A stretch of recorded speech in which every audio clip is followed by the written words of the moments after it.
everyone says intuitive eating is the answer to a healthy relationship with food, but if you have ADHD like myself, you might feel like that is absolutely impossible for you. You know, you've tried to listen to your body, you've tried to just eat when you are hungry, but you don't feel like you can do that. Maybe you've always wondered, why is it so hard for me? Is it something wrong with me? In this video, I'm going to break down exactly why it is that ADHDers really struggle with intuitive eating and why it's probably one of the worst bits of diet advice that you could ever be given. But before I dive into today's video, I just want to say a big thank you for all the love on the videos that I've been having so far. It means the world that you guys are enjoying the content, but all I ask is if you are enjoying the help I'm giving you, please just help me out by dropping the video a like and a subscribe if you are new and you aren't subscribed, and of course if you are on Spotify, leaving the podcast a review as well. Now, let's get stuck in.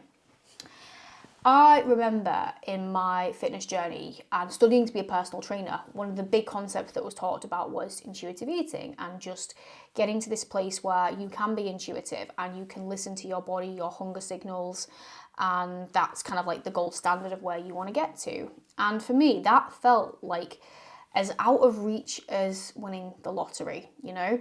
My hunger signals felt so inconsistent. Like I'd feel like some days I wasn't really ever hungry at all. Other days I could just eat all the time, like food was always on my brain. I never felt necessarily that I was eating to my signals. Like I would eat when I wasn't hungry, I wouldn't eat when I was hungry. Like it created so much confusion and overwhelm because I really wanted to eat intuitively, but it just felt so out of reach. And I was never really sure why. Now, with an ADHD brain, intuitive eating is actually really freaking hard. A lot of people with ADHD struggle with something called interoception, which is basically a very fancy word for being able to read your body's internal signals. So a lot of ADHDers, for example, will experience things where they might burn their hand or hurt themselves, but not actually realize until it's happened. I don't know if you've ever had it where like you've cut yourself and everyone's like, you're bleeding, and you're like, oh, so I am. And it's because you aren't able to read the signals the same way that a neurotypical person will. And when it comes to hunger, being able to read those hunger signals and hunger cues can feel really challenging, like it might show up really loudly or not at all.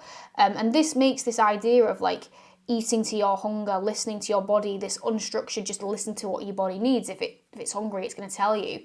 That can make that feel really overwhelming and daunting rather than a really freeing concept. How I like to describe it is if you've ever like tried to follow like a sat nav or Google Maps, but the internet keeps cutting out and then it's telling you to turn left a little bit late and then you're like, it feels really overwhelming. Like, that's exactly what it's like. It's not doing what it should be at the right speed and pace as a normal sat nav would.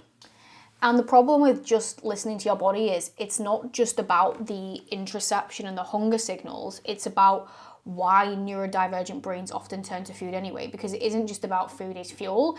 A lot of the time with a neurodivergent brain, food is dopamine regulation, right?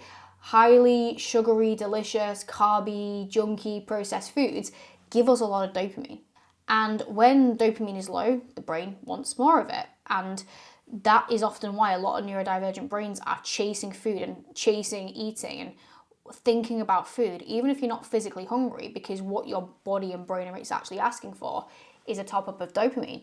So when people are saying just listen to your body, you might not feel any of those physiological hunger signals, you know, that emptiness in your stomach, that kind of like growling, gnawing feeling, but you can be really thinking about food, and that can feel confusing because I'm not physically hungry, but I'm thinking about food, so should I listen, should I not?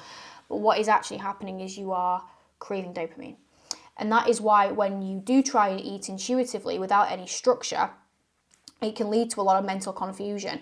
It can lead to a lot of poor food choices as well, because the foods that you're thinking about and chasing aren't chicken, rice, broccoli, vegetables, but pizza, Domino's, chocolate, McDonald's, fried chicken. So how is it then that you can have food freedom with ADHD? Not have to have super strict rules in order to eat well and regularly, but in a way that isn't just listen to your body. Now, what I teach with my clients, because of course you don't want to be stuck to meal plans and tracking apps forever, like hell to the no, I know I don't, is the approach that I take, which I call structured intuition. It doesn't sound that sexy, but it kind of is. And the idea is you don't live by rigid rules and hardcore plans, but you just have what I call gentle anchor points. So regular meal timings. You have basic guidance with the food choices that you're making. So every meal we put a protein, every meal we put a fiber. We reduce the amount of decisions that we have to make. So rather than have like loads of different meal options and ideas in your fridge, you have repeatable ones, or ones that, you know, you've got a choice of 2 or 3 rather than 20 ideas. In terms of listening to your body, it takes a lot of practice, but what I get my clients to do is to start to get curious when you have the thoughts and feelings around food, and ask yourself questions. So like, if you're starting to think about food and you can't decide, am I truly hungry or is it just dopamine seeking? Ask the question of, what is it that I'm craving, or what is it I'm thinking about? Because if you're like getting really excited for your, stir-fried dinner, and you haven't eaten in 6 or 7 hours, well, then your body probably is actually feeling hungry because you've not eaten for a while. So that's a really good anchor point, is when was the last time that I ate? What is it I'm craving? Is it just purely high dopamine foods, or is it anything, or like a healthy balanced meal? How am I feeling right now?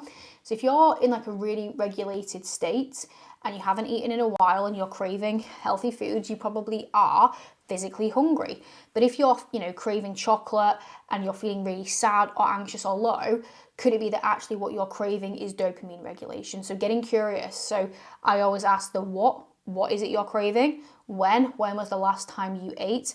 And how are you feeling right now? And that will usually give you a clear indicator of whether it is true physical hunger or if it's more emotional dopamine hunger. And that's how you can start to become more intuitive in a way that works with your neurodivergent brain.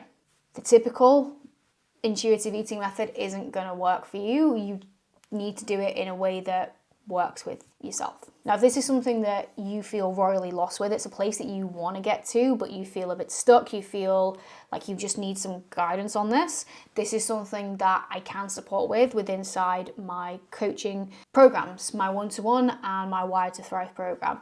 What I will do is leave information on the waitlist, the applications in the show notes, if that is something that of course you're interested in.